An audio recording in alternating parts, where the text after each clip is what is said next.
a fucking master's in therapy. I don't have time to go to Coachella. Great, let's talk. I have a lot of things to talk about. And I don't have time for this. It's 11 p.m. Us, the laziest tutor boot that's ever been. Honestly. Oh, it's recording. Shit. Okay. Hi, I'm tired as fuck. Hi, I've had like 4 vodkas. And welcome to this week's Tutor Boot. We're doing this immediately after the competition ended. Literally, it is 10:51. Deadass. The roast ended. The roast and productions ended, what, A half 25 hour minutes ago? ago? Yeah. The girls really did. I was very impressed with how many people were good with the roast. There were more good people than there were bad people, which you cannot say about our season, but I won, so it wasn't me. It wasn't my fault. We're going to skip over the roasts. I think if I was going to give a few shout-outs, I would give a shout-out to... I liked Aranya's 60s like hair. I loved her outfit. Yeah. It was a simple outfit, but I love the fabric. Very mod 60s. I'm distracted by shiny things, and that's all her outfit was. Christina had a really nice outfit. Justine went for the joke. She was like Rose dressed as a chef.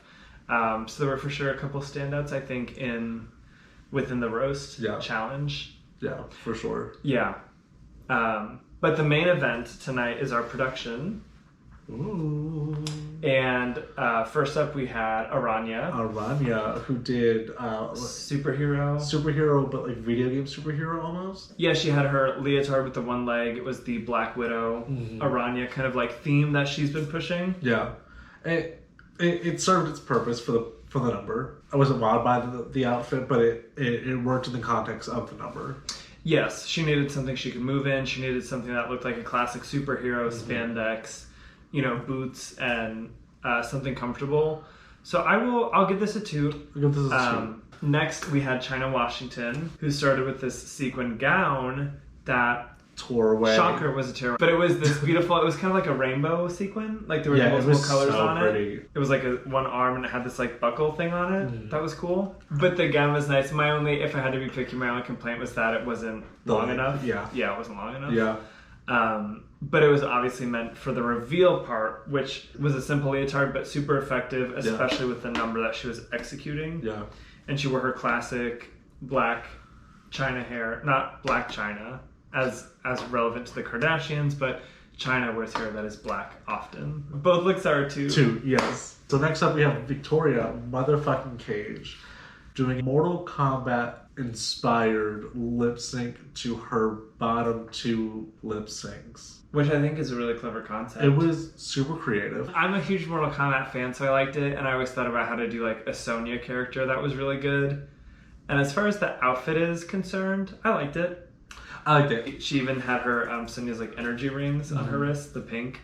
And the different badges, like the military style badges. Yeah. Not a lot of people do a Sonya. They always go to Katana, Melina, Jade, when you can do like the sexy bodysuit. Not a lot of people do Sonyas. And I respect that. Liddy titty.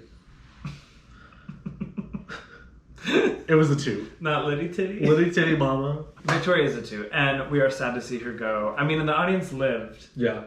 When they sent her home, the audience was upset, and I was sad. Yeah. Mikey Meeks. Miss Mikey Meeks, who won the night. The blonde classic Marilyn hair with a red sequin gown.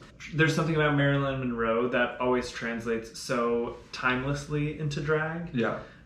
So it doesn't matter how many girls have done that Marilyn Monroe platinum blonde hairdo before. It is always incredible. Yeah. And the gown fit really well. And I didn't know until last week, I didn't know she made most of her looks. Oh, did she really? Yeah, like last week, both of her looks she had made. That's like an extra. Good for you. I mean, the outfit was a 2.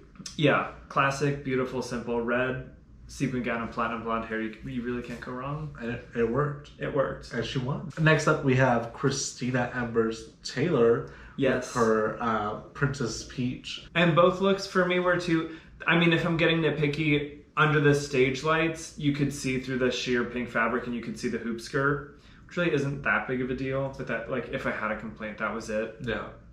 Other than that, like, the peach hair was perfect. The earrings that were Peach's big blue earrings were perfect. So I thought this was a clever... I mean, because we've seen Peach a lot in drag. Yeah. I mean, we saw it during our season. Yeah, we've seen a lot of iterations of Princess Peach. And we always stan. We always stan. And I think the way that she did it was true to the character. Yeah. And also true to Christina.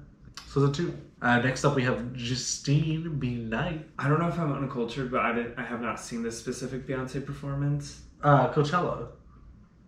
Do I look like I go to Coachella? Do I look like I go to Coachella? I shower too often to go to Coachella. I watched it on the Beyonce documentary on Netflix. Oh my god, you're right. That is where it's from. Okay, so I've seen the doc. This is a very simple outfit for Justine. Is it the Beyonce outfit? Yes. But there wasn't any elevation to it.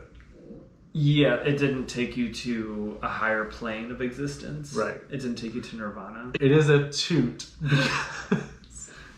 Because it's true to the character. Yes. It's the character of Beyonce. Popular in video games. It is a toot because it is, what did you say? True to the character? That's what I was thinking too. Her backup dancers were, you could see where like the fabric wasn't sewed, it was just tied, which looked funny. I don't know if that was a bodysuit that like was purposely done up like that, or if someone sewed it. I guess I wasn't here for it. Yeah, there was a couple struggle bus moments, but I think for the sole purpose that it like fulfilled the brief of being Beyonce in that performance, I'll give it a 2. Yeah. Finally, we have Miss Sherry Moan, the Queen of Tits. The Queen of Titties. Who gave you a Mean Girls number. Mm-hmm. My thoughts on her outfit were from Sherry Moan herself when I was backstage with her, and she said, "I'm supposed to be Regina George, but I look more like the mom." And I think that really summed up the outfit. There was nothing like wrong with it other than for Regina, I just wanted to see pink in a plaid miniskirt. I think the look was a boot. Yeah, I think because so it's similar to Justine's where it's simple, but Justine's was like an exact replica of what Beyonce wore, or a similar enough replica, whereas I don't see Regina George wearing this leopard print outfit. Not unless she was going to like her 10-year high school reunion. Yeah, for sure. But this was a really fun week. I thoroughly enjoyed it. My top 2 is probably China with that multicolored sequin tearaway dress. Okay, yeah.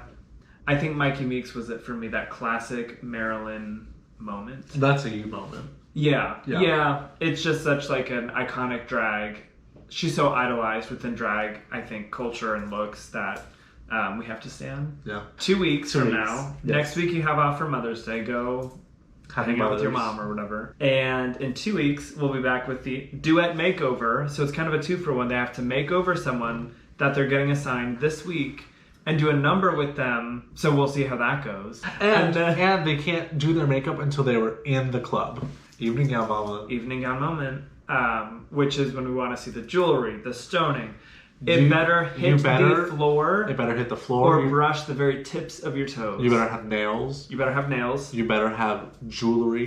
Updo. And be clever with your song choice. You know, you can go classic pageant and commit to that, which I always commend. Or do something no one's thinking of. You know, go Broadway. Go a little bit funny, but still in an evening gown.